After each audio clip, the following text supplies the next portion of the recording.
I can't hear you.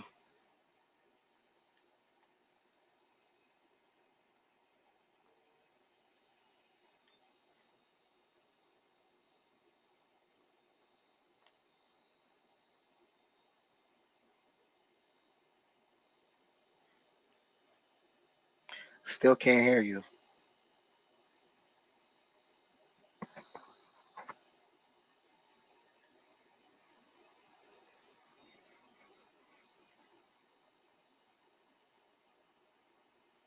Can you hear me? All right, that's weird.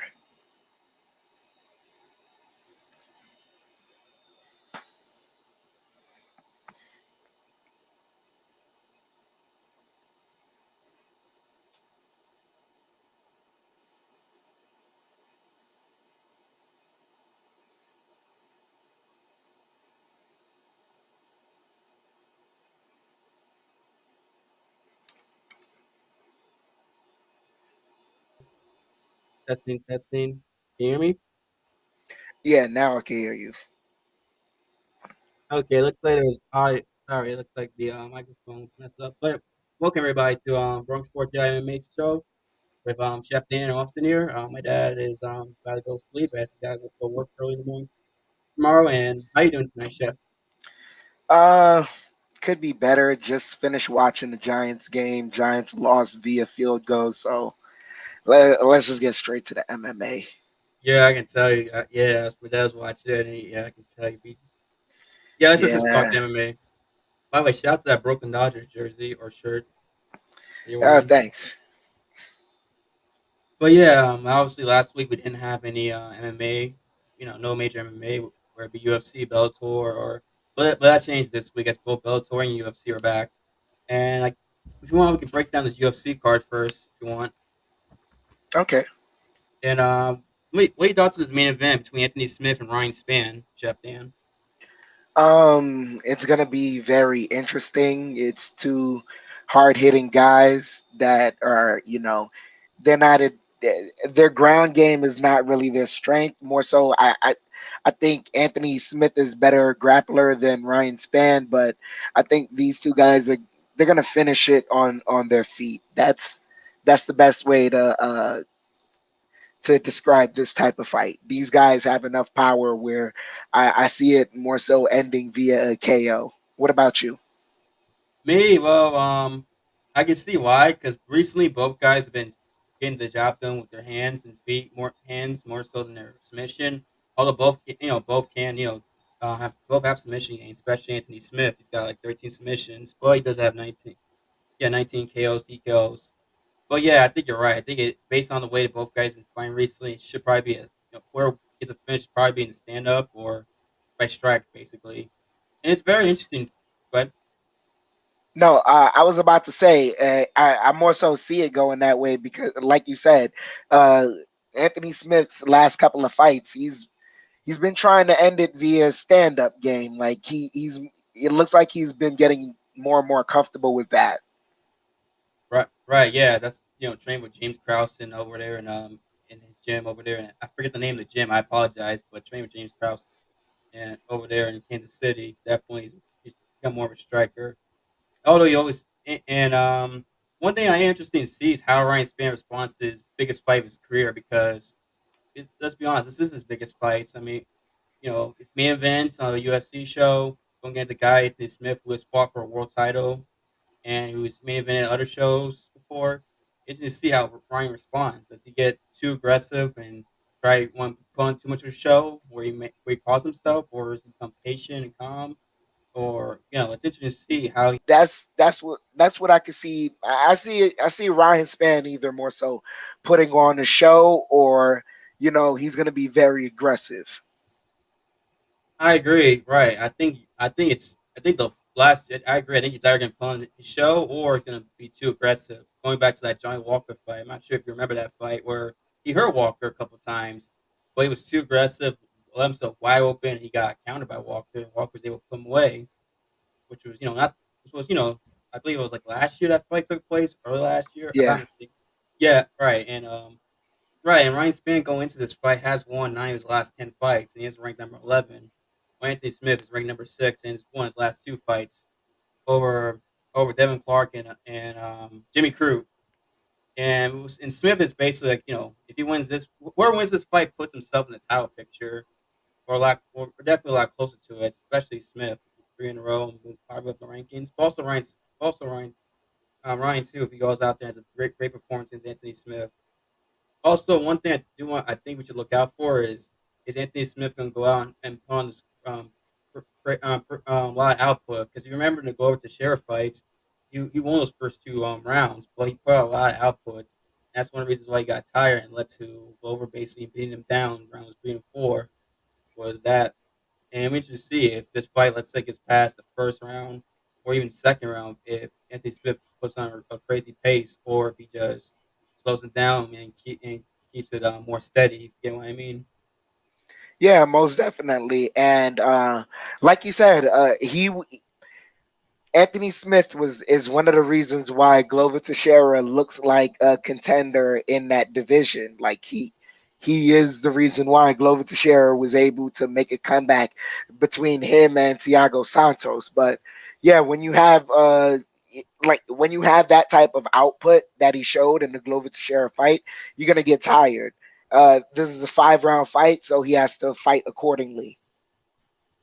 Right, exactly. And you definitely, and we just need to see if he's able to do that or if maybe he continues with crazy pace. And like I said, it can work. It might work. Sometimes it works. You put too much pace on the fire and they crack, or you gas yourself out and then make yourself vulnerable. But also see like Ryan, let's see. It's both guys basically. It's a question to see if they do it or not. Although I mean, despite Anthony Smith having all those main events fights, playing the main event in big fights. But yeah, I think it's a very intriguing fight, especially in the light heavyweight division, especially since right, especially since it's heating up recently with Glover fighting John next month in Abu Dhabi. Then you got Jerry I can never pronounce this dude's last name. You know what I'm talking about, right? The crazy guy with the mohawk. Who? His first name is Jerry. Jerry Pahasa. He's from Czech Republic. I know that. He's like number 4, I think, or 3 in the weight class in the light heavyweight weight class. I forget. Give me one moment. I'm gonna have to Google to see who you're talking about. You got him. You have uh, damn, I'm forgetting. Oh, Yuri Yuri Prohatska. Prohaska. Yes, that's what I'm talking That's about. the guy that finished off Dominic Reyes with a spinning elbow. yes, Dominic Reyes. I mean, yeah, yeah. You got him as a light heavyweight contender. Someone to definitely watch out for. And you also got I'm checking the rankings right now because I know there's another guy that's also that's doing the work. Alexander Rekic as well, Yeah. and Magomed Anakolov.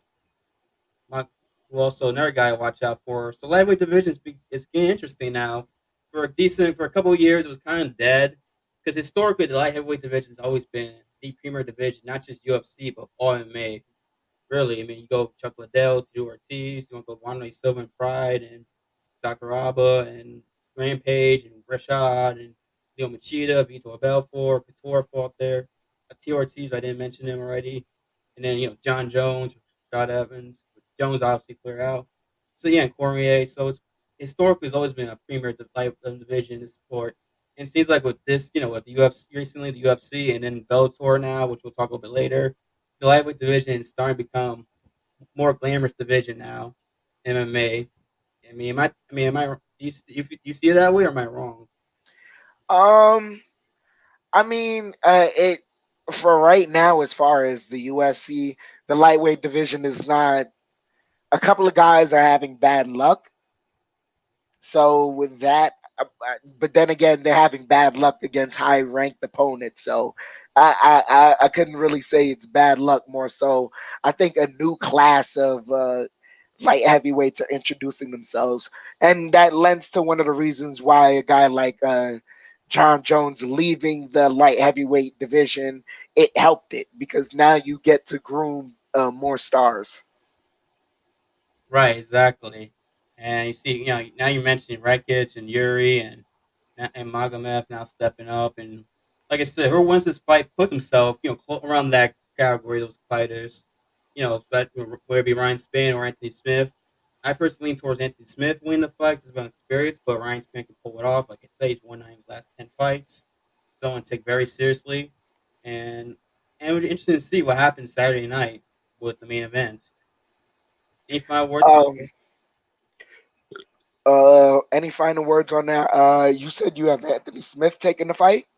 I lean towards Smith. I personally think Smith wins. Just I lean towards. I'm not concrete saying, oh yeah, for sure, but I think he'll be my favorite going in. That makes sense. Okay, well, to me, I'm not. I wouldn't be surprised with the Ryan Spann knockout. That's all I'm gonna say on that. And if you want to, we can talk about the next fight. Right, and I want to talk about Devin Clark versus the Hawk Kutaliba, and this is also light heavyweight. So light heavyweight divisions being represented in this fight in this UFC card as Devin Clark. Devin Clark comes in at 12-5, and against Ian Kutaliba, who's on 15-6, and that's 12 knockouts. So when Kutaliba wins, it's usually by TKO or knockout. It's not typically submission or decisions. It'd be interesting to see because Kutaliba's coming off, I believe, yeah, a draw, and before that he had lost 2 in a row to Magomed Ankalaev, although the first fight was questionable because it was a bad referee stoppage. And these are two guys who are right there in the top 15. Like they're almost ranked, but they're not there. A win will definitely help them get properly ranked. And Yeah. right, and I'm and what are your thoughts on this fight, Chef Dan? This is gonna be. Mm,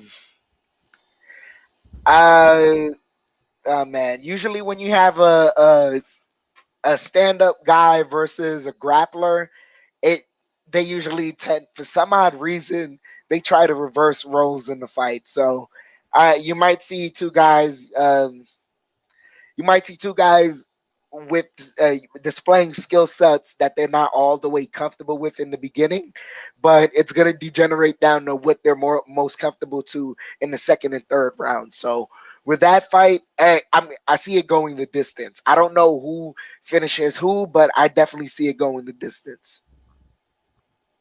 Yeah, I can see why because you bring up a good point when striker grapplers sometimes I don't know why guys want to do the other thing, try to beat them in their own game instead of doing what got you to where you're at. Which I don't, but it'll be interesting to see if one of them tries that, or maybe it's a battle of who can impose their style. If Kutaliba can stop takedowns, or Devin Clark can get Kutaliba down and see. It might be, but I think decision is a fair call because it seems like one of those fights that can go to decision, especially with what you mentioned about guys switching stuff, trying to do different things, and if you're not good at it, you're not exactly gonna finish a fighter personally.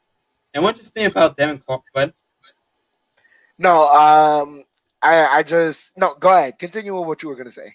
No, I was going to mention how while I was looking, into Devin Clark earlier today, I realized Devin Clark's lost to both guys in the main event in this card, Anthony Smith and Ryan Spann. His last fight was a loss to Anthony Smith back in November of last year, so it's almost been a year since he's fought Devin Clark, and let's see how he looks at 10-month layoff. And before that, he had won two in a row, and before that, he had lost to Ryan Spann. So it's kind of an interesting fact there. And yeah, also Devin Clark does have 8 decisions, so 12 of his 8 victories are decisions. So not exactly a finisher per se. So I can definitely see why you think this is going to the judges scorecard.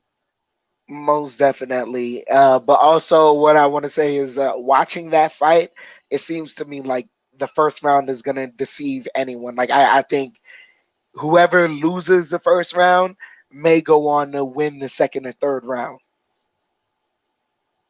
That makes sense. It'll be one of those fights where the guy wins the first round, but maybe the guy's third opponent makes adjustments, or the other guy gets tired and the his opponent capitalizes. I mean, I see why. Because I mean, especially because yeah, I can see it now. The more I think about it, I think you make a good point there, Dan. Most definitely. So, do you want to talk about the next fight on the card? Yeah, the women's flyweight, see, Ariane, the Queen of Violence, Lipsky again against Mandy Bohm at 125. Now, Erin Liskey is she has a great nickname, the Queen of Violence, great 70 nickname. And I remember last year she had, in my opinion, one of the more sicker submissions I ever seen in MMA. I'm not sure you remember last year, but she had that weird leg lock, like she pulled her opponent's leg back. Like if you remember, I have to look. I'd have to have the image in front of me to see it. shoot, yeah. But if you go back and watch it, you know what I'm talking about. It was last year in Abu Dhabi at Fight Island again. Mm. And like she had a knee bar. It was like very violent. Like it was disturbing. Yeah, I remember. And like after watching them, like yes, you're in that nickname. It was interesting to see because unfortunately for her, she has lost two in a row since that performance by Yeah, TKO top finishes. most But definitely. And she lost. She lost to a Shevchenko. So, granted, it was Antonina. Antonina didn't. She hasn't looked super good in her last couple of fights, but Antonina was on a roll around that time. So, you can maybe take it as one of those times where she was just she ran into someone that's really technically sound. right, Shevchenko's sisters are definitely technically sound when it comes to especially striking. And it's ironic that this is the 125 division, which Valentina rules. As the champion over there. And I'm just gonna see can Linsky bounce back and can she, because like I said, she has had good performances. She has a great nickname, but at the same time, in order to live up to that nickname, you gotta win fights, or else it's just what cool nickname, but you can't have that. You know what I mean? Yeah, I understand. Like Pooh Bear. Oh my god. Oh my, I hate that. That's just a bad nickname in general. I don't care if he wins the next 20 fights in a row. That's still a terrible nickname. It's just yeah. But yeah, I went to see Mandy Bohm. I'm not too familiar with her, but I to see what she does in big spotlights, and can she go out there and take advantage and get a victory over a woman who's known in the MMA community, Erin Liskey. So, man, I'm very it's definitely a lot of intrigue in that fight, and Most definitely, also because that sets up more interesting fights in that division. When you have Caitlin Shukagian, you have Macy Barber, Miranda Maverick, you have a good list of fighters. You have someone that if she's someone interesting that breaks free into the division, I could see her maybe going up against Miranda Maverick coming off of a loss, maybe, and that could be interesting. right. And also for information about Mandy Bohm, she is 7-0 from Germany, which I kind of have feeling with that last name. 7-0 from Germany, fought, and trains out SPG Ireland, a Conor McGregor's gym. So I mean, so she's never lost. So we see interesting step up in competition to her debut fight in the UFC. But we'll see, what she's made of. and she's got two victories from TKO, TKO, two submissions, and three decisions. So, like I said, definitely intrigued to see her Manny Bone if the UFC jitters gets her, which a lot of fighters, some fighters claim that does exist, UFC jitters, some don't. It depends. So let's see if she gets it, and it'll be interesting to see with that fight. Now the next fight on the card. This fight I'm kind of interested in really greatly is Crystal Gigos versus Arman Sarskuyan, who's ranked number 14. Arman is 16-2, and his last loss was to Islam Makhachev back in UFC 242. Mm. He's ranked number 14. He's like I said, 16-2, pretty impressive record. I think he's from Russia too, if I'm not mistaken. Not Dagestan, but like one of the other like parts of Russia, like the republics of Russia, if it makes sense. I know it's kind of weird how that works over there in Russia. Yeah, no, they're separated a lot. So yeah. Right, got five submissions, 5 KOs, TKOs, 5 subs, and six decisions. So, and going against hang on, Crystal Gigos. And now I'm interested in seeing if this is a showcase fight for Armin or can Gigo's shock, pull up an upset and possibly get in the rankings. Considering he's facing a guy who's on the road, who's one, who is has somewhat name, and he's looked really good since the Islam loss. I mean, but can Armin use this to pro himself in that up go out in that competitive lightweight division? And what are your thoughts on this fight, Chef Dan? This is a big fight for Armin because seeing as how he has a couple of victories, you stack one more, you make yourself a name in this lightweight division. Like it I don't know how else to say it, but this is a big fight in the sense of he has a case to where he can say, I have about 3, 4 victories now in a row. And so it granted 3 of them have been by decision, but a win is a win is a win. So you get this victory and you could definitely call out a bigger name in the division. You call out maybe someone like I don't know what Rafael Dos Anjos. Maybe you could even get, I know this guy has fallen off recently, had some losses, but you might call out a Tony Ferguson because he's Right. relatively still a big name. You know, you get a victory over him, and then from there you can make yourself a title contender. So this is a big fight for Armin. Right, and or maybe or maybe if Armin wins, he can call out maybe I think Dan Hooker, because I know Dan Hooker is supposed to fight next week, but it seems like that might not happen because I think his opponent's having issues. I know his opponent's mom died or something, and so and then there's some other issues. So maybe if Armin were to win, if he wins, obviously, then yeah, him and Dan Hooker could be an interesting fight.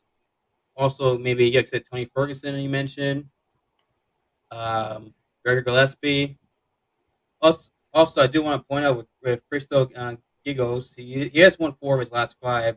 I do want to mention that, and he does have 7 knockouts. Although it seems to be a while ago. Seems most of his recent victories have all been decisions, except for his last fight, which was a technical submission, a Bravo choke, which I'm not familiar with that choke. I don't. My jiu-jitsu terminology is okay, but I need to I'm not an expert. Although when it comes to submissions, jiu-jitsu um, holds. None of us are experts. We're fans. That's why we do what we do. Right, exactly. So this is not Grigos is not exactly a pushover either for Armin. This is a fight that Armin, if not careful, he can get beat in this fight. Most definitely. So with that being said, I want to move on to the next fight, and I'm very interested in Antonio Arroyo versus Joaquin Buckley. Ooh, That's Yeah, that's very interesting. Joaquin Buckley coming off of a loss, he had to respect the way he got beat, but he's interesting. This is gonna be fireworks. This is gonna be fireworks. What do you think about the fight? I agree. Excuse me, he is coming off a loss to Aliso the Chiria and the Chio. I don't know. I keep butchering his name. I apologize for that. but he's an Italian fighter he lost to.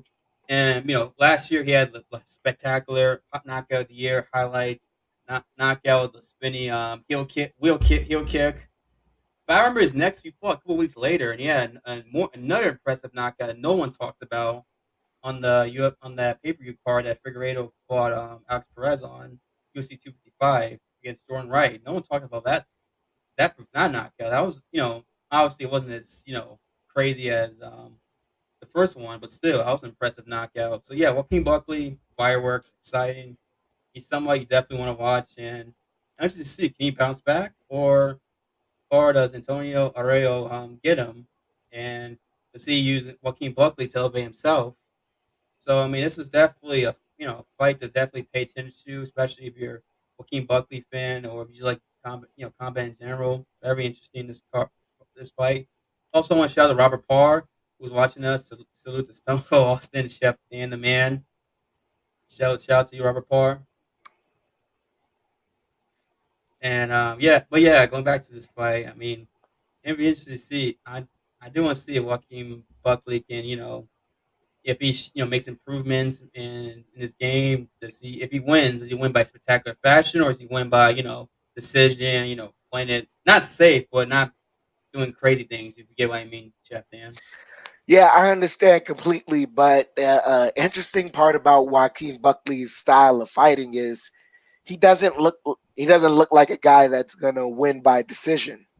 He's more so gonna be the guy that if the fight drags on to like the third round and he's really tired, then the opponent most likely gets him, but he has to finish it within the first two rounds. That's essentially the way he fights. He loads up really heavy on every shot. And yeah, he's spectacular for that reason. His power is amazing and he's really able to put someone out. But yeah, it either ends by spectacular fashion for him, or I think Antonio Arroyo might win by decision.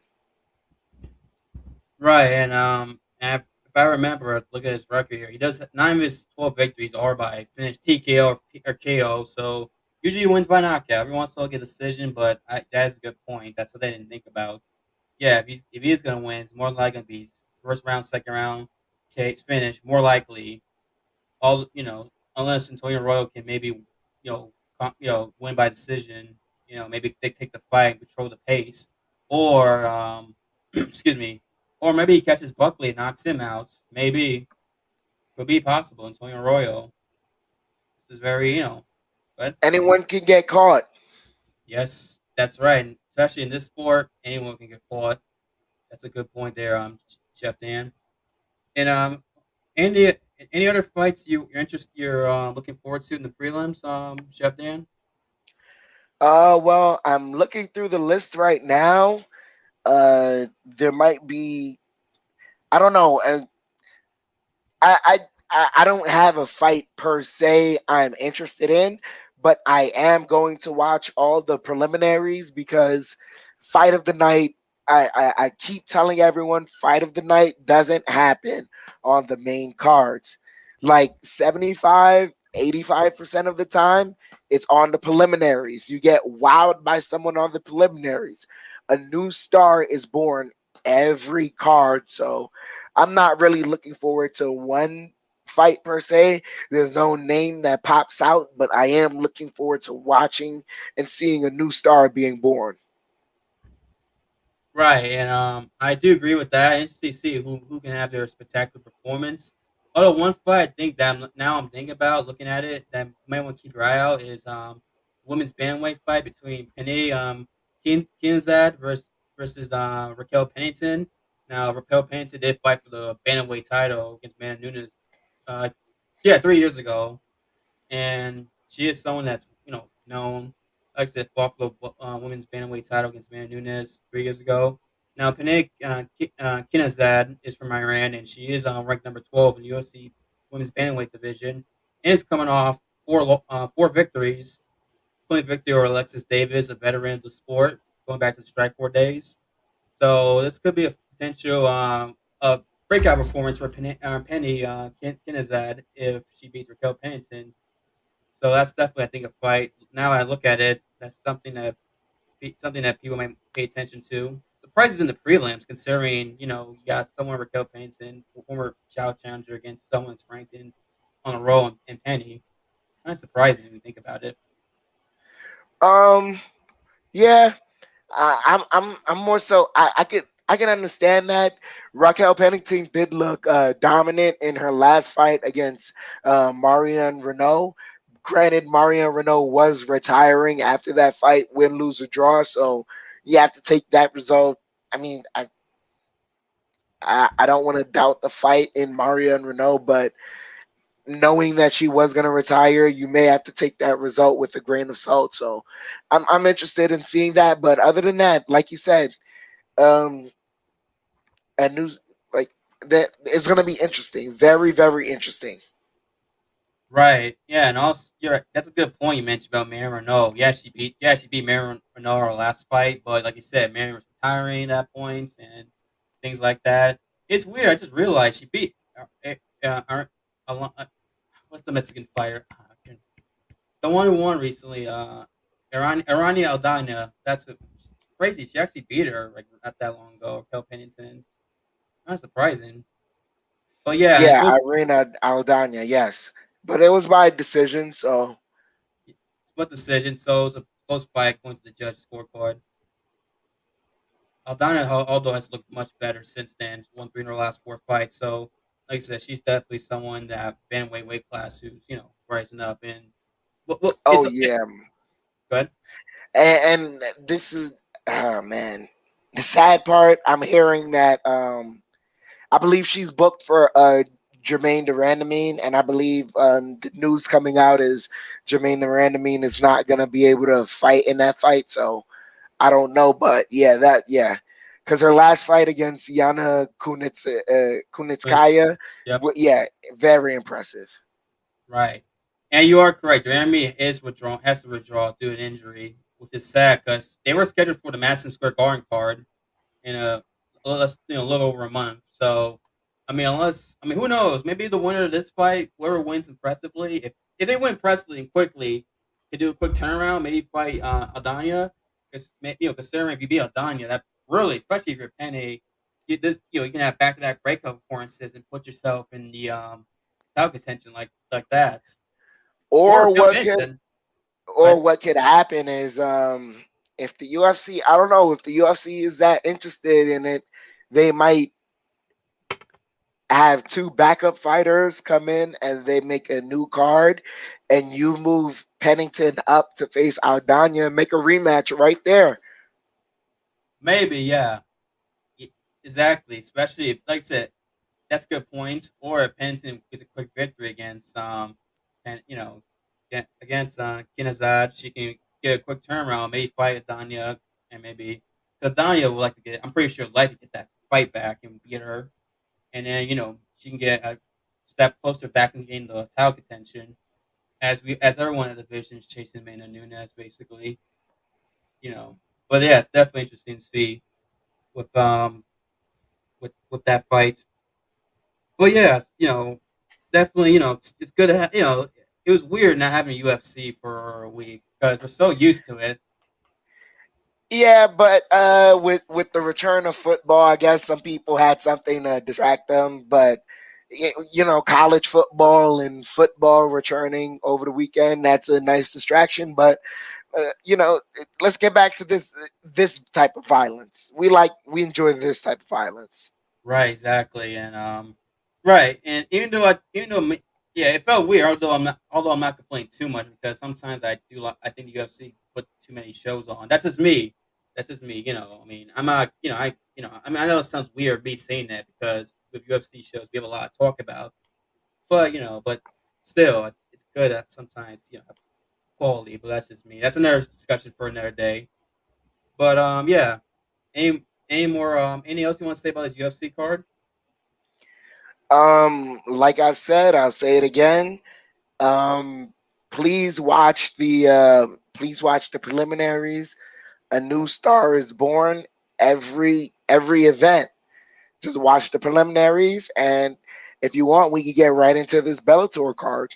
Right. I was about to say, yep, it's good call. And before I do that, let me just see this comment from Robert Parr, who also said he has to step in, show some love. That was a tough, giant loss. The one who lasted at work. I can't imagine. Well, I don't know if you Washington D.C. work a Washington fans of Washington or Jet fans who control the Giants. But yeah, I feel bad for you. Let's move on. I'm sorry. I'm sorry, Dan. I'm sorry. I know you don't want to talk about it. Let's just move on to Bellator. Yeah. So anyway, Bellator 266 live in San Jose, where a lot of the old Strike Force fights used to be that Scott Coker put on in San Jose in the SAP Arena. You got Phil Davis going against the debuting Bellator in his first fight in 205 in a long time, Joel Romero. And now this is who doesn't love Joel Romero? Joel, I mean, if you're Spanish, it's just pronounced Joel, but Joel, how you say it, either way, I think everybody loves Joel Romero. I mean, am I wrong? No, everyone loves the soldier of God. Yep.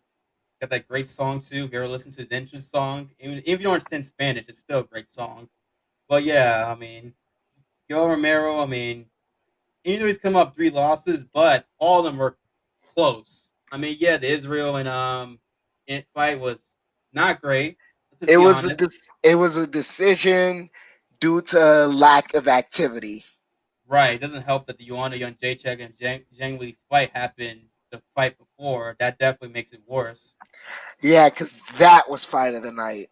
That Fight of the really year. was, yeah, fight of the year. That was bombs away. But yeah, that didn't help his case. And then, yeah, last two fights, I believe, very close. Last three, because you remember, it was the second Whitaker Romero fight was very close. In my opinion, I still don't understand how that fight wasn't a draw. That's just total bullshit to me by the judges. I'm sorry, but I don't know how they didn't give round five a 10-8, considering Whitaker did nothing in that fifth round. And he was just on survival mode that fifth round, particularly. But yeah, even the cost of fight, some argue Romero could have won that fight against him. But yeah, so yes, he's lost three in a row, but it's not like he's been dominant. He hasn't at all. It's all been competitive. And now he's going up a weight class where if you know Romero, he's had trouble making 185, especially recently. And he is older too. He's 43. Roughly, I believe so. 42, 43. Right. And now he's going against Phil Davis, who's been in 205 his whole career and was a Bellator light heavyweight champion, who is coming off the title loss in the belt lightweight tournament to Vadim Nemkov, who 22-6. They're in the Bellator rankings, and they're both wrestlers. I mean, Davis is a NCAA Division One wrestler. I forget. I think it's Penn State. I could be wrong. If is where he went to, and Romero was a silver medalist in the Olympic Games at wrestling. I think freestyle wrestling. But usually when two wrestlers go against each other, they tend to cancel out though. Although Romero doesn't like to use his wrestling too much though. This may go. Funny enough, when two wrestlers come together, a lot of striking happens. Right? It's not a lot of wrestling, and I don't know. Mm.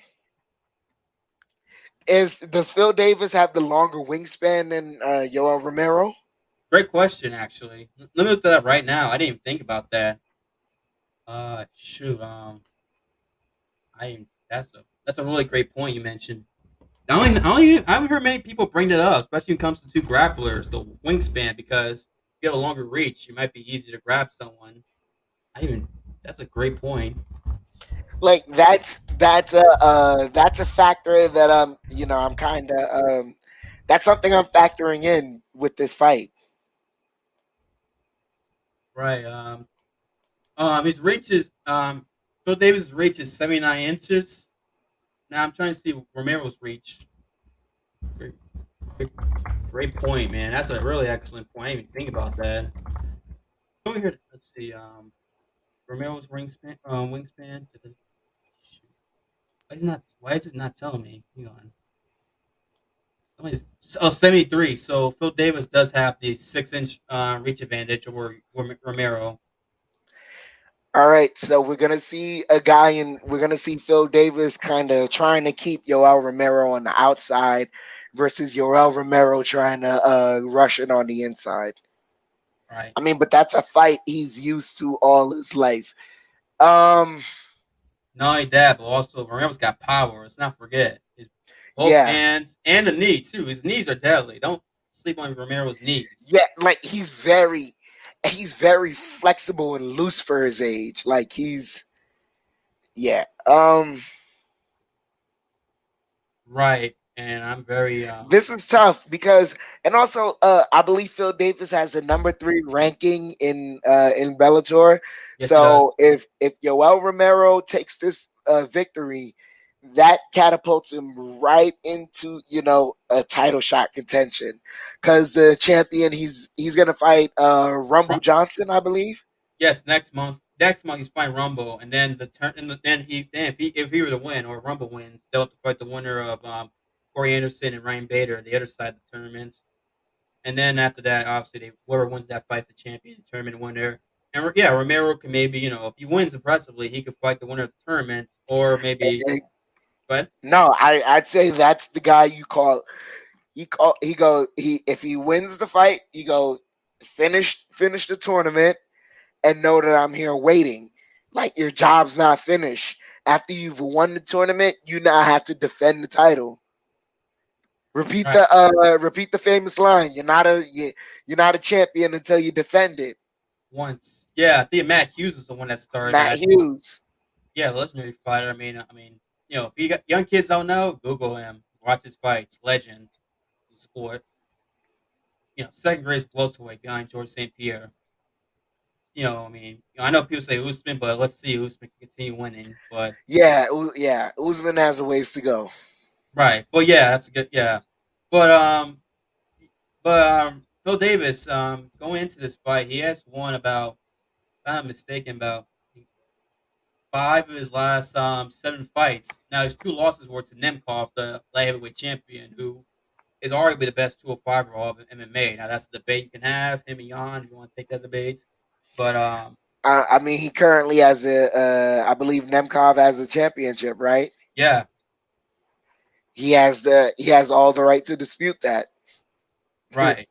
Especially if he beats Rumble impressively. Yeah, we could claim he might be the best 205er in the all MMA.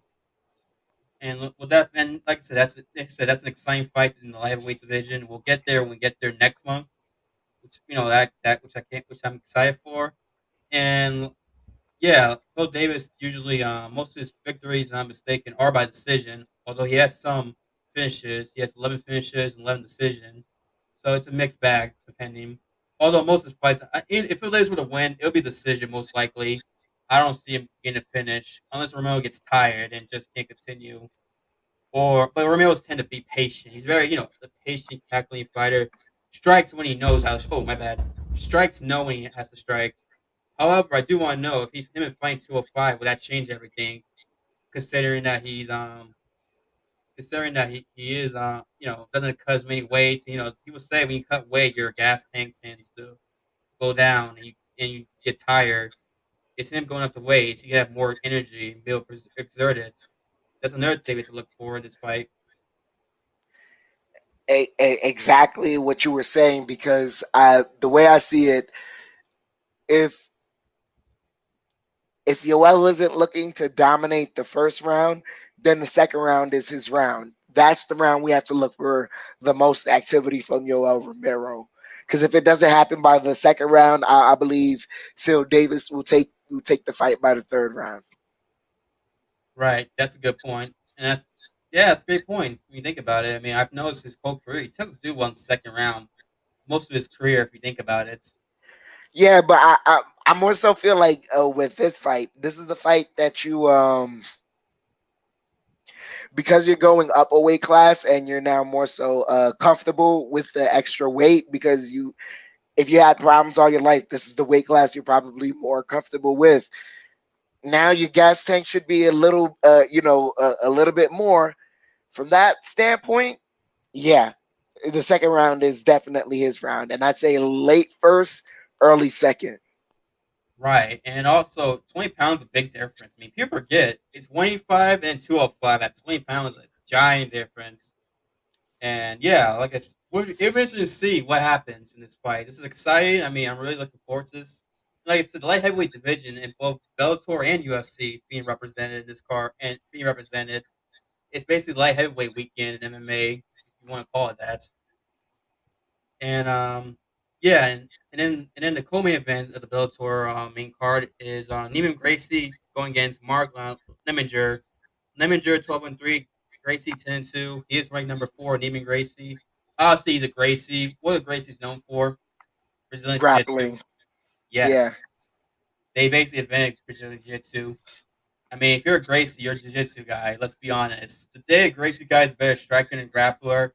I mean, I guess the old saying they say hell froze over. Basically, I mean, Yeah, that yeah.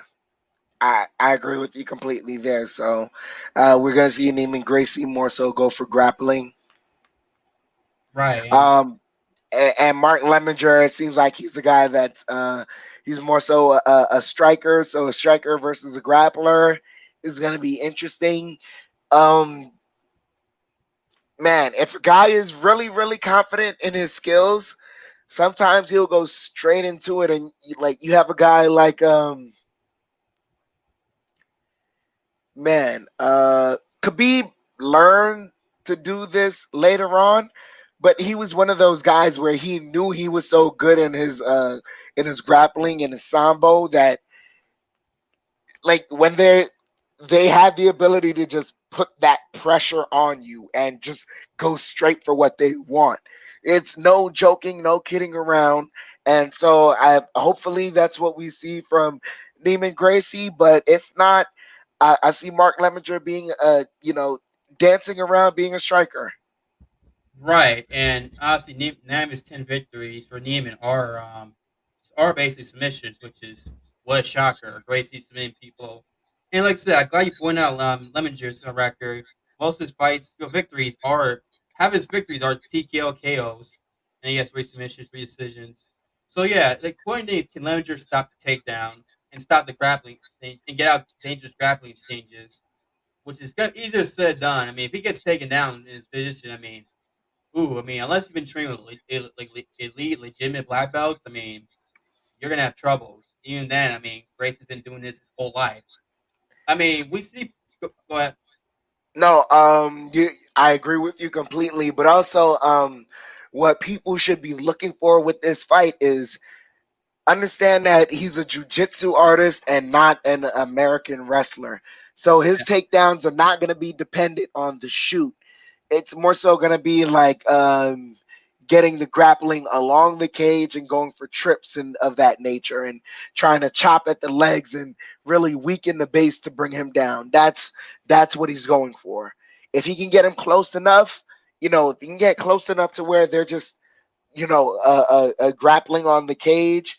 From there, that's where I feel Neiman Gracie is going to be most comfortable.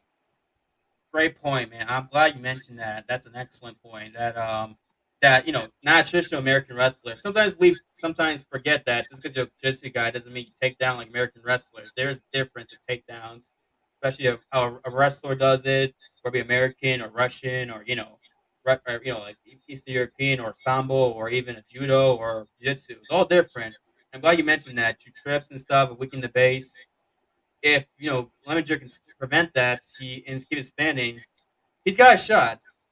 Although Neiman Gracie is, he's not elite striker, but he's compared to all the other Gracies in the past. He's actually capable striker. He's decent, but obviously he's not. He shouldn't be trying to win a striking war with this guy. Shouldn't be. He should be going out there and get takedowns, mix it up at least. You mix it up. Even if you can get takedowns, but still threaten with it and maybe, hit some shots in the clinch or, close range and still take it down, get him confused. If you can get a takedown, he's got a good chance of winning. I mean, he's my favorite to win. He's probably the favorite to win in the Bay odds, and I lean towards him winning, but Ledger can pull it off. I mean, who knows? He's 12-3 for a reason. I mean, good record. I mean, he's no bum. Should definitely be taken seriously. Most definitely. So with that, I want to ask you if you want to move on to the next fight on the card. I believe it's a flyweight. It's a female flyweight division fight. Yes, matter of fact, it's between Alejandra Lara and Deanna Bennett. And now this is an interesting fight. Let me start with Deanna Bennett first.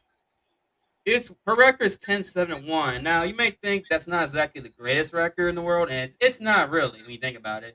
However, the weird thing with her is she started 8-0 actually, and not only that, she has victories over Juliana Pena, who's fighting for the bantamweight title in UFC against Amanda Nunes, Jennifer Maya, who last year fought Valentina Shevchenko for the featherweight, no, not featherweight, excuse me, flyweight title. No, yeah, flyweight title. And then she has victory over Miranda Maverick, who's in the UFC, who's ranked, who she lost Macy Barber, but you and I agree that she got screwed by the judges in that fight. Yeah, but looking at a record, it seems like Miranda got that one back, and that's part of the two loss streak that Deanna Bennett is on right now. And so this fight against Alejandra Lara is very important for her. Granted, I believe it was canceled before, but yeah, it seems like she it seems like the way I see it, it seems like if we're looking at a record, Deanna has a lot of problems with grapplers. Right, that's a good point. And which is crazy, she beat Juliana Pena, because same Pena is a grappler too. Kind of weird that she beat her. Not, I don't know, maybe it's early Juliana's career to be fair, but still, yeah, I believe with that, that's all about the timing of when you beat a certain opponent. Maybe they didn't have a certain skill set then, and you taught them that. So now, if she faces Juliana Pena, now that's supposed to be on her way to fight Amanda Nunes, maybe it's a completely different outcome. right. And yeah, yeah, and Deion Ben also beat Rodriguez, who's in the UFC, who I believe is ranked in the flyweight division, like top 15 as well. So she's got good victories. If we look and you go, oh, she's beat some really good girls. But like I said, she since that 8-0 start, she's gone 2-7-1, and it's probably a important fight for her because Alejandra Lara um is ranked number 5 and 9-4, and she's also I believe she's got about four TKO, KOs, three subs, and two decisions. So most of her fights, if I'm mistaken, are basically finishes. And for Alejandra Lara, you win this fight, which a lot of people expect you to do. Just if you really think about it, you're supposed to be on Deanna Bennett. Although it's not gonna be easy because she has been some good girls. You're in rank number 5. This is a fight to get you closer to that title fight. Possibly find for the flyweight title. Although her last loss was she did lose her. I mean, her last fight was a loss to Kana Watanabe in a split decision back in April. And but I do expect her to bounce back personally. I Yeah, mean, coming off of a split decision loss, I'd say those are the type of losses you definitely want to see a fighter bounce back from. right, right, yeah, all right, and also I think I messed up earlier. She has four. Let me get four TKOs, TKOs, and three submission victories. That she's finished of her 9 victories. I want to point that out. I said 6, which my bad. But yeah, I mean, Lara should win. I expect her to win personally. Although Bennett might be tough, considering she's probably gonna be desperate. She doesn't want to lose. I'm pretty sure she doesn't want to lose again. Obviously, I mean, no one wants to lose. And like I said, she's beating some good girls. So this could be maybe a trickier fight than expected. If that makes sense. More Yeah, competitive. yeah, this could be more competitive, but man, the way I see it going, Deanna Bennett might be one of those fighters that the way she wins this is taking this to decision, dragging this out, making this a mud fight. I agree. I think she's gonna have to if she wins. I think it's probably yeah. That's a good point. And You like I know, said, being the more experienced fighter, that's her best bet. right. That's a good point. That's her best bet. Being more experienced, maybe in her situations that Alejandra hasn't experienced yet. Oh, but we'll see. Like I said, it is a kind of important fight for the 125, flyweight champion. I mean, not flyweight champion. Excuse me, flyweight division. As they're all chasing Juliana Vasquez for the flyweight title. And right, and also I want to shout out to Nick's Buzz for salute fam, salute to you. Also he also writes, can't wait for a November pay per view. I assume he's referring to the Masters Current card. Yes, most definitely. That's a super card.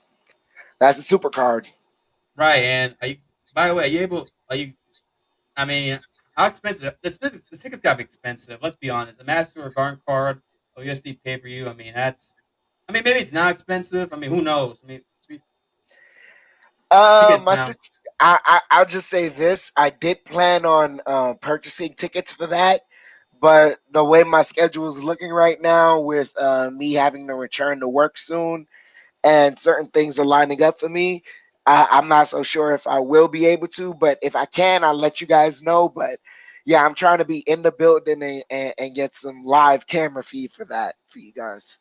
Yeah, if you're able to, that'd be dope. I mean, being there, I mean, especially the Garden and that pay per view card. I mean, that's a I mean, that'd be great. I mean, shoot, I mean, what to do? But yeah, I mean, hopefully, like I said, if it doesn't happen, hey, it doesn't happen. I mean, Yeah, but I say that to say like I'm gonna need to be working in order to afford those tickets. I right. know what James Dolan is charging. I know what James Dolan is charging. It's an arm and a leg. Well, you could say that about all the New York sports teams, the Mets, the Yankees.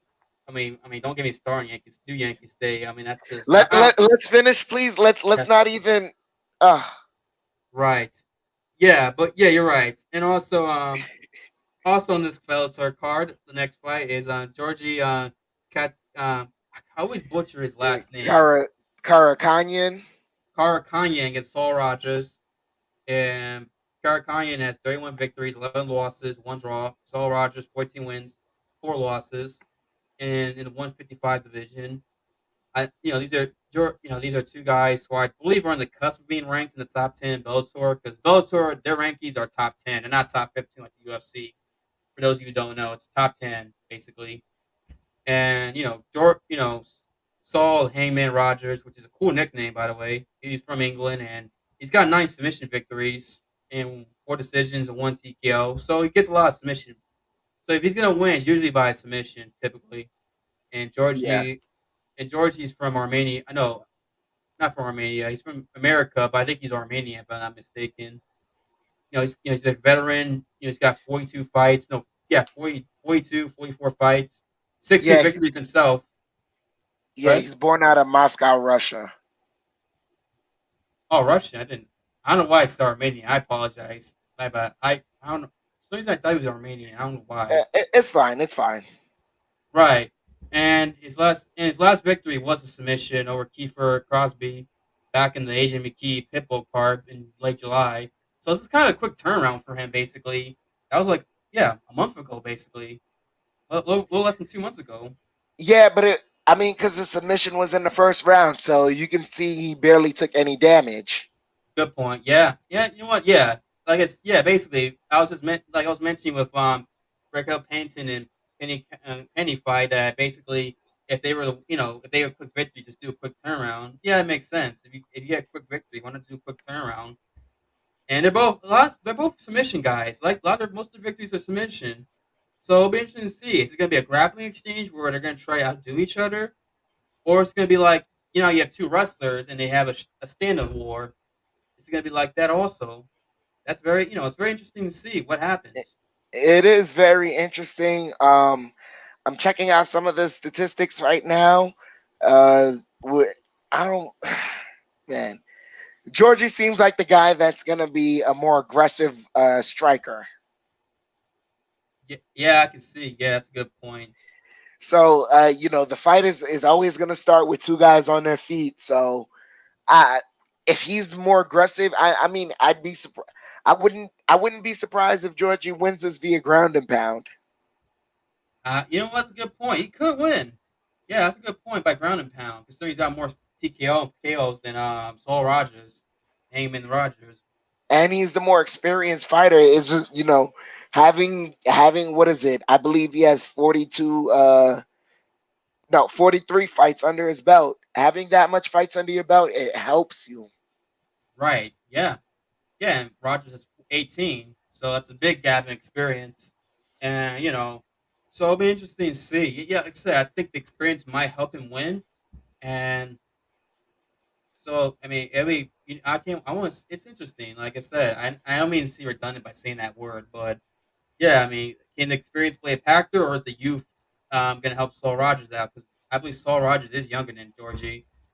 I mean, Georgie is 36. I think Rogers, if I'm not mistaken, was late 20s. Let me check right now. It no 31. My bad, 31. It's only 5 years younger, but still 5 years younger and less experience. I mean, that youth factor can play a role, or maybe the experience. I always in favor of experience usually for me, but at the same time, I mean,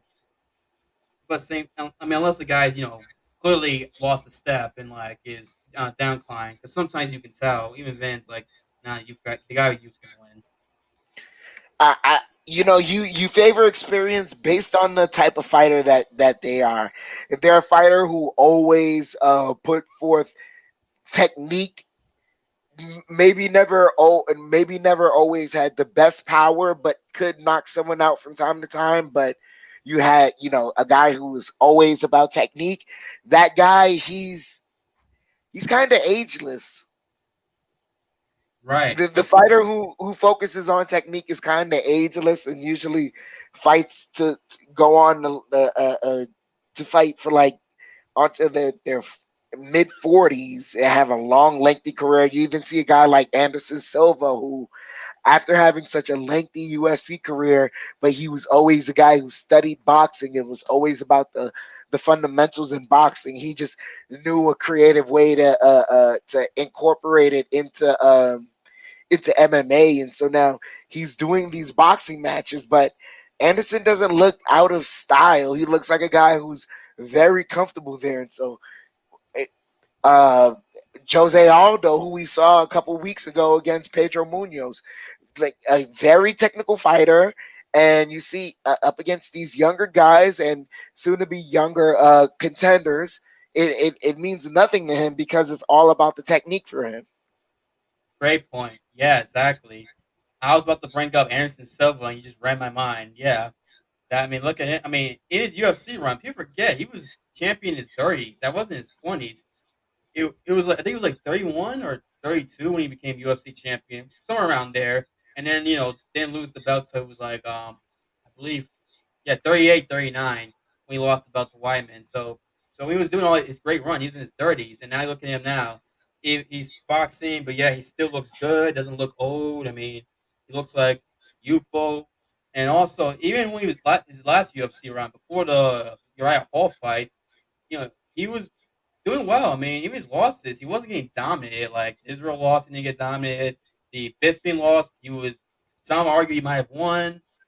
Yeah, Bisping lost. Yeah, and also some of his other like DC that was 2 days notice, so I don't even count that. Yeah. Yeah, but his other losses, he was competitive and because of fundamentals. So you're fundamentally saying you always still have a shot.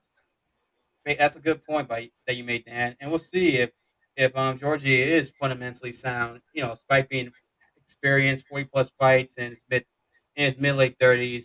Like Gegard Mousasi, since we're talking about Bellator, he's the middleweight champion, and he's got 50 plus fights, and he's mid 30s like Georgie. But the difference with him is Gegard is fundamentally sound. I mean, technique is good fundamentally. I mean, he has the best jab in MMA, and he's still an elite fighter, still defending his being champion, being world class fighters. In 15, almost 20 years in his career. So yeah, fundamentals. If you master them, you perfect them. You got good technique, and even if you have a lot of experience, you can still go out there and be competitive. So yeah, and Anthony Smith's also got a lot of fights. Now he's a little younger than Georgie and Diego Musasi, but still he's got 50 plus fights, and he's getting better too, Anthony Smith. So yeah, that's a great. Yeah, that's a great point. I think doesn't get talked about enough. Dan is mastering, fundamentals, and you master that, you can have a long, lengthy career. It's a great point. You've been on fire today, man. You're making some excellent points. This might be the best performance on the show. I'm trying to distract myself. You want to get to the next the next fight on the last fight on the main event card? Sure. I mean, it's between two guys young in their career. You got Christian Edwards, 5-0, against Ben Parrish, 4-1. They both got five fights. Parrish has the one loss. Christian Edwards got, you know, five victories, undefeated. And this is a show. This seems like a showcase fight for two young fighters. I know Bellator sometimes does this where they'll have like a lot. They do. They tend to have a lot more younger, like less experienced guys than the UFC does typically. And Bellator likes to showcase these guys because it's kind of like what they did Pitbull. Pitbull always. I'm not Pitbull. Excuse me. AJ McKee. McKee always fights for Bellator every single fight, and basically we all watched AJ McKee grow up to become a more mature fighter. Now he's the champion and look one of the big names in all of MMA. I mean, it seems like Bellator likes to do that, especially Scott Coker, and hope they're hoping that maybe one of these guys can become a light heavyweight version of McKee. Probably, I mean, easier said than done because AJ McKee is part of the MMA fighter and the head coach, and he's very special talent. Well, interested to see who in the this is the biggest fight of both of these guys' career. Main card opening a main card of a big time Bellator fight in San Jose too, where Scott Cole put a lot of his big shows, where it be Strike Force and Bellator before the pandemic, and especially Romero and Bill Davis card. This is probably the most attention they're ever going to get. It's interesting to see who stands out. Can Christian Edwards stand defeated, or Ben Parrish given his first loss? I mean, that's definitely something to look forward to. It is going to be interesting, but the way I see these two fighters going, um, man, I want to call this fight right now. I feel like I don't want to call the victory or defeat here, but I feel like the way it's gonna go is just looking at these two fighters. It looks like Christian Edwards is gonna have way more power than Ben Parrish could hope for, and so Ben Parrish is gonna have to take this to the ground. That's the way I see it going for Ben Parrish. And this is also an interesting fight because you're fighting within the same weight class as the main event. So, uh, I mean, you can make a name for yourself with this fight, but that's the way I see the fight going for between these two guys. What about you? Same thing, because you mentioned Ben Parrish. All four of his victories are submissions.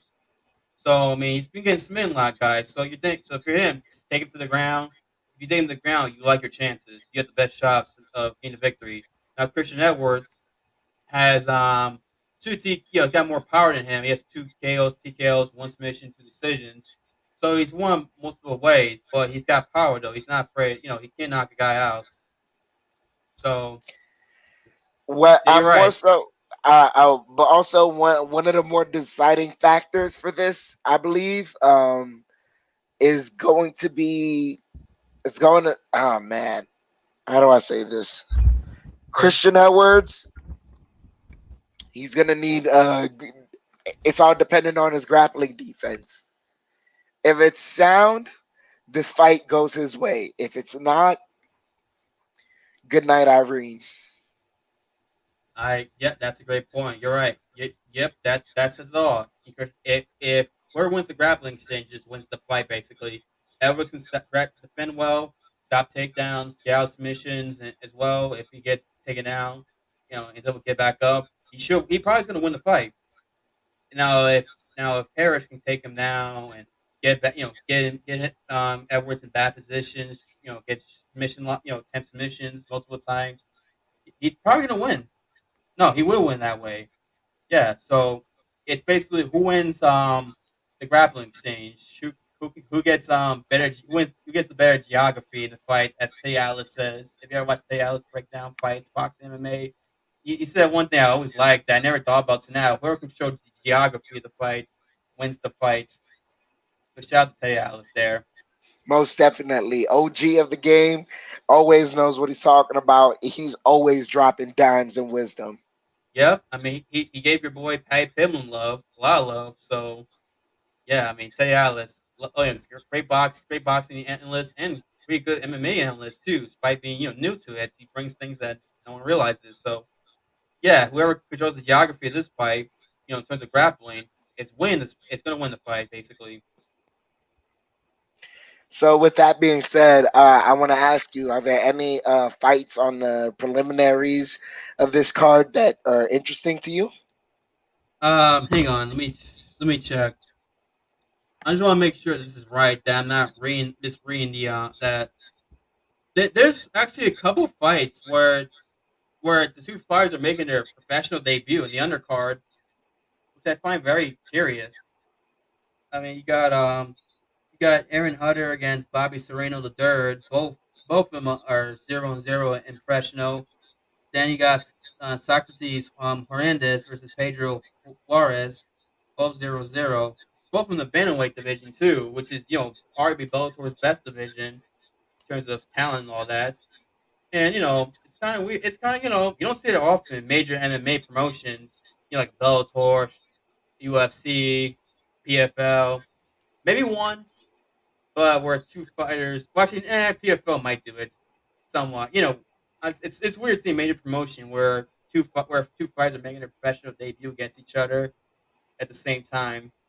Although it is undercards, but I just find that carry very odd, something interesting to point out, unique to point out. I understand what you're saying in the sense of what you'd want really is you'd want them to fight someone who's already had maybe a fight or two in the promotion already.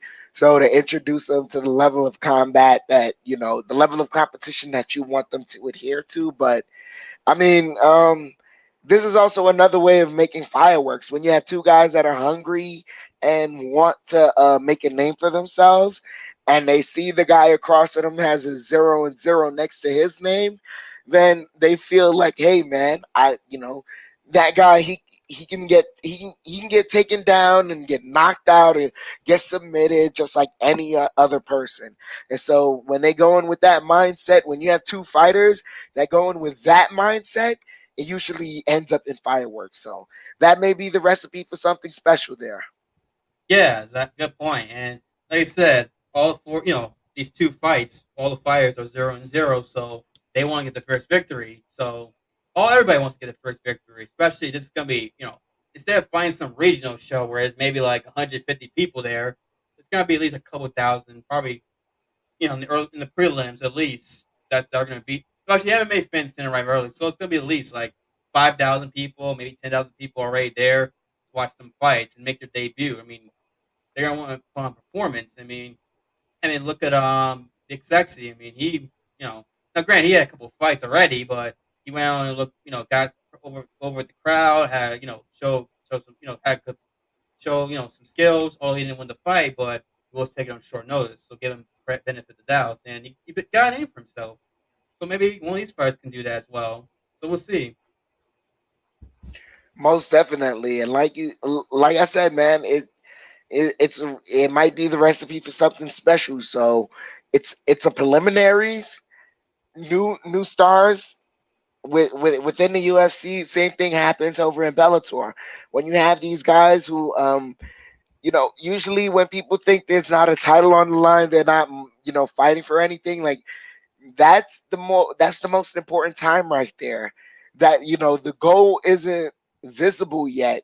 They can't see the championship yet, but they know what they're fighting for is an opportunity. And like opportunity isn't, you don't fight to just be given something. You fight for the opportunity. Then you take advantage of opportunity.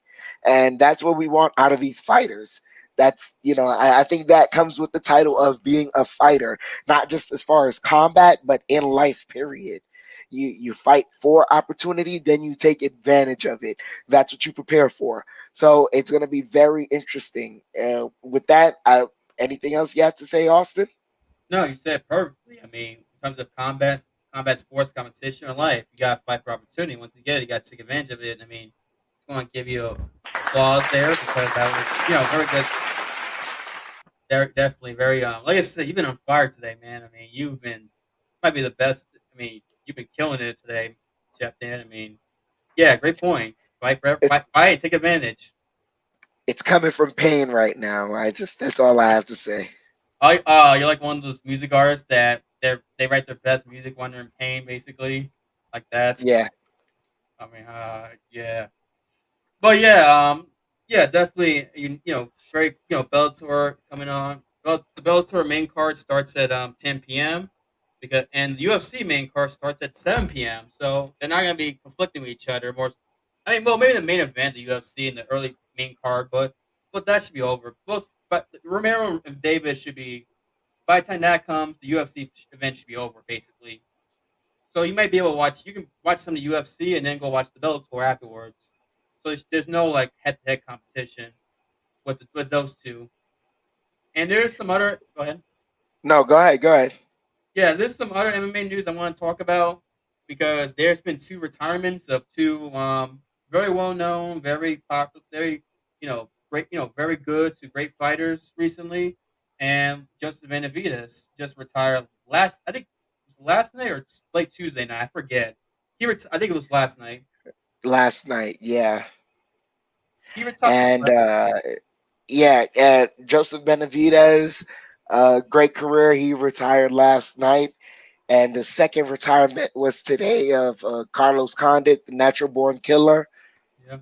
Oh man, these guys, awesome fighters who gave us a show. Awesome, awesome, awesome fighters. There's not enough words to say about these guys. Hall of Famers, Hall of Famers. Right. And Uh, but now go ahead. I'm passing it to you. okay, so yeah, Benavides retired. I mean, Benavides was for a long time. He was really like top five bantamweight and flyweight. That's something very impressive. I always found amazing how the guy basically go back to WEC days was always in the top five. I mean, he fought Dominic Cruz for the WEC bantamweight title back in 2010, and then the flyweight division comes. He drops down and loses Demetrius Johnson in the tournament. That when UFC actually did a tournament, it was a mini tournament, but still, and it was a close fight. And then fought for the got rematch with Demetrius Johnson, and unfortunately for him, it didn't go well. He got knocked down the first round on Fox. I remember watching But that. that's against Mighty Mouse. Yep, that's Like true. he's one of the undisputed goats. Right, exactly. I mean, Demetrius is definitely greatest fighters of all time. He's in the conversation for sure. Very Yeah, talented. no, I mean like what I can say what I don't oh man. The GOAT of all divisions, that's subjective to anyone. They can argue that all day. Right. As far as that division, flyweight division, yeah. Yeah, I agree. And Joseph Benavidez, although he lost Demetrius twice, he always kept winning. He beat everybody else. Everybody else he beat. He beat them. He beat them. Although he lost to Sergio Pettis, but look at Sergio Pettis now, bantamweight champion in Bellator, nerd elite guy. And then he was climbed his way up, and he beat Cejudo, although in a questionable fight. I thought Cejudo beat him. A lot of people thought he beat him, but it was a split. It was a split decision. I mean, one of those fights, but nonetheless, it's a victory over Cejudo. It was a competitive fight, though. Although that Cejudo should have got the nod, and a lot of people did. But still, he climbed his way and got the rematch. He got a fight for the flyweight title again against Davis Figueiredo. And unfortunately, it didn't go well both times. But Figueiredo still, he's no joke. I mean, he's pretty damn good. And he unfortunately lost to Askar Askarov in his final fight to the guy that top of the flyweight division. And he's for basically the last 10 plus years, 11, 12 years, he's been fighting nothing but killers of his division. They'll lead the elites. And like I say, losses are to Dominic Cruz, Sergio Pettis, Demetrius Johnson, and Davis Figueiredo. I mean, and Askar Askarov. I mean, that's not exactly a bad people to lose to. And he's beat a lot of Yeah, great guys too. but that's like going out on top. You lost against pure contenders, people who, if not, they're gonna, if they're not gonna go on to win the championship, they're at least gonna crush a couple of people's dreams. Yes, exactly. And he did. And Benavidez definitely did do that. And also also I know he's husband of Megan O'Leary, so shout out from there. Everybody likes Megan O'Leary in the MMA community, so good for him. And I know he does. I think it's the job where he does like photography and stuff. So he's got a career afterwards too. So congratulations for a good career. Hopefully, you may, and But there's nothing but him and Megan will leave the best. And now Carlos Condit, obviously, natural born killer. I mean, what a great nickname. I mean, Carlos Condit was one of them. He was entertaining. I mean, he's when you think of more entertaining fighters, Condit's on the list. I mean, yeah, I think one of the fights that I think it was a comeback victory against Roy McDonald when Roy was early in his career. If you remember, Roy was like a minute or two away from winning the fight, and Condit came back and stopped Roy McDonald. It was a while, yeah. And people freaking, I thought that was very impressive for that. And also his legendary, and I mean legendary fight with Robbie Lawler. If you remember, New Year's Day 2016. I think it was New Year's Day or was the day after. I forget. It was around that time we fought Robbie Lawler for the welterweight title, and one of the great title fights in UFC history. I mean, that was a war. I mean, back and forth, back and I remember the end where Lawler and Connor both hang on the fence, like this, just like exhausted because the beating they put on each other. I mean, that was. I mean, if you ever watch that fight, go watch that fight because that fight is on the great UFC title fights in history. I'm telling you, you would not be disappointed. You'll go back and think, "Wow, Austin, thank you for recommending that fight. That fight was so damn good." He There are a didn't. lot of there are a lot of classic fights in the UFC that they're ageless. They're just ageless, Right? Yes. and that's one of those fights. Exactly. Yep. And Condit, he never disappointed you. Gave it his all. He always had impressive, victories. I mean, the fight against Dan Hardy where he knocked him with a left hook, if I'm not mistaken. I think they were both exchanging, and like Condit just caught him with a left hook and just finished Dan Hardy. It's a pretty impressive knockout. If you go back and watch that fight, I mean, he's got some good knockouts. I mean, Yeah, he was a highlight reel. That's the best way to put him. He was a highlight reel. yes, and also Don Hong Kim, like, when he beat him with flying knee and punches and UFC 132. If you want to check that out, I mean that's also another great performance. Yeah, highlight reel. I mean, And then having like and but then like regardless of win or loss, but then you have guys like Robbie Lawler on your resume, you have Damian Maya on your resume, you have George St. Pierre on your resume, you have Nick Diaz on your resume, Roy you have McDonald. yeah, Rory McDonald, like you have killers. Like he fought the best of the best. I That agree. I don't know what else to say to that, but like when you have a guy that fought the best of the best and put on shows after shows after shows, that's a guy who I believe he belongs in the Hall of Fame.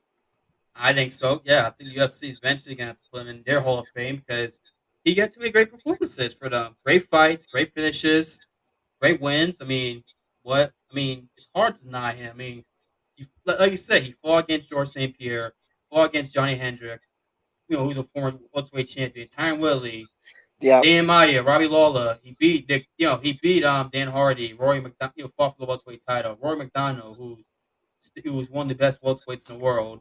He beat Dong Ho Kim, who was pretty good. Taylor Alves, who fought for the world title. I mean, Nick Diaz, although I'm on the Diaz 125 train, but I'm not going to get too much. That's not his fault. He fought a good yeah. fight. Yeah, like I said, I'm not going to get too. I'm not. That's not his fault. It's the judging. He fought Jake Shields. You forget Jake Shields. He was a good. He was no joke back in the day. If you know anything about Jake Shields, he was a good fighter. He beat Frank Trick, who was also a good fighter too. Beat Trick. So yeah, he fought the best. Fought them. Beat some of them. He was for a long time. He was a guy that if you beat Carlos Condit, you were pretty good. That's what it was. You were on. If you beat him, it was like, man, that guy's really good. That was the deal with him Condit.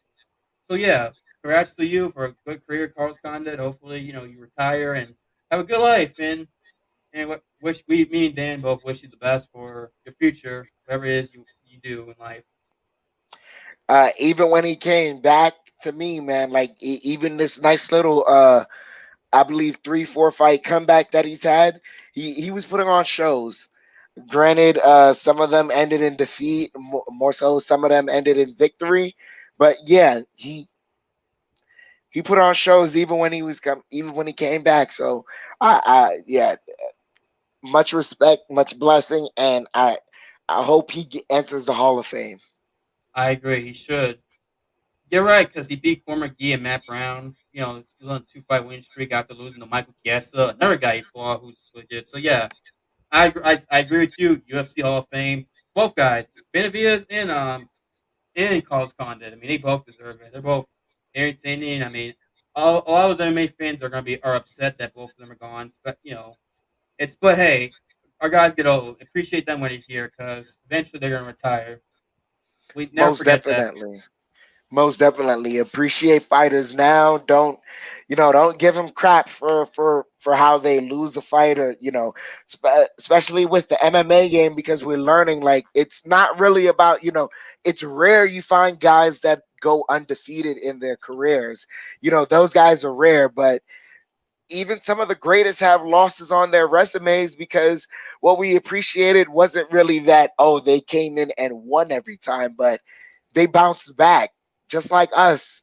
They had losses but then bounced back, and those are the stories that I feel are even greater. So kudos and respects to them, and take it away, Austin. Right. That's a great point. Like I said, like I said, yeah. I mean, you like I said, appreciate them now. It's not about the losses, it's about the effort you put in, and appreciate them now because everyone retires. I mean, doesn't matter who you are, no one can go undefeated. I mean, what Habib did is historic. I mean, it's It's been one. historic. No, it's historic. It's rare, but even then, there are a lot of great fighters who have the legitimate gripe of, oh, you technically have retired too early, and you didn't do what some of the greats did while they were, quote unquote undefeated. You didn't, lap around and defeat everyone that already defeated. You didn't run through the division at least, twice. Right. So I mean, it still stands the test of time, but there are other champions, ex champions. I mean, oh man, I believe BJ Penn even said something to the effect of like, Habib really hasn't done, he's done some amazing things, but until you face a new wave of killers and tell them all to sit down because it's still your time, you haven't really done a historic championship run. So, I mean, it's debatable because the division he's in, uh, laced with killers, but yeah, it is what it is. You don't really, no one's looking for the undefeated guy. What Habib did, what Mayweather did, that's rare. Or Marciano, you want to go old school? Marciano, yeah, rare. It's only a number of people you can name really that are rare. Yeah, I mean, Muhammad Ali, greatest boxer, he's got like 5 losses. I mean, George St. Pierre, well, it's 2 losses. I mean, out of 26 victories, but still, he lost twice. And Ali did win like 50 plus fights, as well. It's not, but still, these guys lost. I mean, Sugar Ray Robinson got like 10 plus losses, and he's considered one of the greatest boxers of all time. Anderson Silva's got 10 losses, and you got Fedor. He's got like I think 8 losses. I mean, all time name the greats. I mean, if you want who am I? All those got losses. Demetrius, but they great, but they won. It's hard to win, stay undefeated. So And yeah, part of those losses, it it helped advance the sport. yeah, They needed to lose in a way that the new age had to see, like, hey, there's a different way to win. Like, this guy can be beat this way, and if he can be beat this way, then a guy who's not the champion could be beat this way. Like, that's why a lot of the times when certain main events, with you see Dustin Poirier beat Conor McGregor via leg kicks, and now leg kicks became popular the same way. What was it I can when think Masvidal beat Askren. Askren via flying knee? Everyone wanted to add a flying knee into their repertoire. You remember? I don't remember who did the first Superman punch, but from there, George St. Pierre. every yeah, everyone was trying to, and his is awkward. His is on the same foot. He Yeah, jumps on the same foot that he launches the same hand on, versus most people doing it opposite foot, opposite hand. But yeah, yeah. Or Mark, like it or Mark Coleman. When Mark back in the day, Mark Coleman introduced ground and pound, and now every wrestler guy does ground and pound. exactly. So these are the ways the sport advanced. Right. Yeah, exactly. So basically, a lot of fighters are gonna lose, and definitely be appreciate them now because they all of them retire. I mean, all the greats retire eventually. Anderson Silva's even recently retired too. Although he's doing well in boxing, he's what he's doing. Shout out to him. And the way he's talking, he sounds like he's not going to do that for long. So we've only gotten two matches of Anderson Silva in the boxing ring, and both times he looked wonderful. And a lot of people may look at it like, oh, he's fighting these type of guys or this, that, whatever, but he's looked great, and I appreciated it for what it was, and that was him displaying his skills, especially against Julio Chavez Jr. Like, that was a fight where I believe both guys were going for the win. It's just that Anderson was more technically sound. So with that being said, appreciate the fighters while they're here. Take it away, Austin. Yes, and right, and I think that's everything we covered. I don't know if you want to go. We don't. If this is optional, if you want to, we can briefly talk about what happened with the whole Vander Holyfield Vitor Belfort, and maybe No, so. No, okay, yeah, we won't. All I say is that's sad. That was sad. That was sad. that broke my heart. Evander Holyfield should not have been in that ring, and that's the only thing I'll say on that point. I agree. I agree. Just a legend being like that, a real legend too. That's just depressing. But yeah, oh yeah. Speaking of, we mentioned I mentioned Figueiredo earlier. He's getting the trilogy fight with Brandon Moreno in December. So that's some So we're gonna see a trilogy. We're gonna see what happens, how it's settled. It'd be interesting though, because if Figueiredo gets the belt back, they're one draw, one victory for Moreno, one victory for Figueiredo. Dude, let's say like okay, Moreno gets two victories, Figueiredo's still champion. Do you do a fourth fight? It depends. We'll see if Figueiredo can get the belt back from Brandon Moreno. Uh, Figueredo has to make weight first. That's all I'll say to that. And then from then, let's let the card come out, and from there, let's discuss it more. Let's save that for another show. Gotcha, definitely. And I'm trying to see. Is there anything else? Is there any other big news? Because I think that's it.